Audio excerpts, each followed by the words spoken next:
ಬಾಲಗಂಗಾಧರನಾಥ ಶ್ರೀಗಳ ವಿರುದ್ಧನೇ ಕಂಪ್ಲೇಂಟ್ ಅನ್ನು ಕೊಟ್ಟರು ಶಿವರಾಮೇಗೌಡ ಅಂತ ನನಗೆ ಶಾಕ್ ಆಯ್ತು. ನಾನು ಹುಡುಗಾಟದಲ್ಲಿ ಸ್ವಲ್ಪ ತಪ್ಪುಗಳು ಮಾಡಿದ್ದೀನಿ, ಅದು ನನಗೆ ತಪ್ಪು ಅಂತ ಆಮೇಲೆ ಅನ್ನಿಸ್ತು. ನಮಗೇನಾಗೋಯ್ತು, ಸ್ವಾಮೀಜಿಯವರು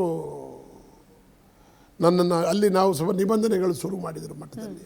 ನಾವು BA ಓದಕ್ಕೆ ಹೋಗಿರೋ ಹುಡುಗರಲ್ಲವ, ನಾವು ಈ ನಿಬಂಧನೆಗಳಲ್ಲಿ ಇರಬೇಕು ಅನ್ನೋದು ನಮ್ಮದು ಒಂದು ಹುಡುಗಾಟದ ವಾದ.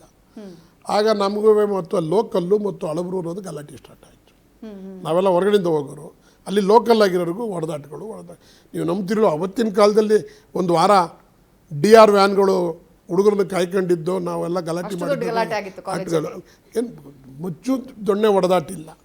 ಅವತ್ತಿನ ನೂಕಾಟುವೆ ಗುದ್ದಾಟುವೆ ಮಾಡೋದು ಬೇಡ, ಮಠ ಅಲ್ವಾ.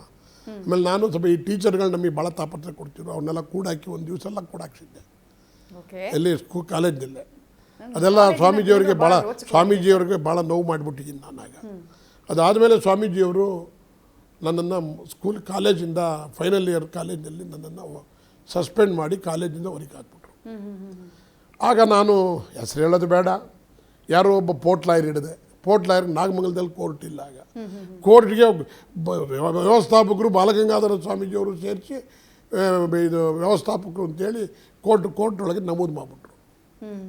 ಸ್ವಾಮೀಜಿಯವ್ರಿಗೂ ಹೆಸರು ಕೋರ್ಟಿಗೆ ಬಂತು ಅಂತ ಅಂದಮೇಲೆ ನಮ್ಮ ಒಕ್ಕಲಿಗರ ದಿಗ್ಗಜರೆಲ್ಲ ಬಂದು ನನ್ನ ವಿರುದ್ಧ ಬೈದು ಉಗಿದು ನನ್ನ ನೀವು ಸೆಕೆಂಡ್ ಇಯರ್ ಡಿಗ್ರಿ ಇಲ್ಲ ಫೈನಲ್ ಇಯರು ಶಿವರಾಮೇಗೌಡ ಸ್ವಾಮೀಜಿಯವರು ನೊಂದು ಮನಸ್ಸಿನಲ್ಲಿ ಅವನು ಇಲ್ಲೇ ಓದಲಿ, ನಾನು ಅವನ್ನ ತೆಗೆದಾಕಿರೋದು ನಾನು ವಾಪಸ್ ತಗೊಂಡಿದ್ದೀನಿ, ಇಲ್ಲೇ ಓದಲಿ ಅನ್ನೋ ತೀರ್ಮಾನ ಕೊಟ್ಟರು.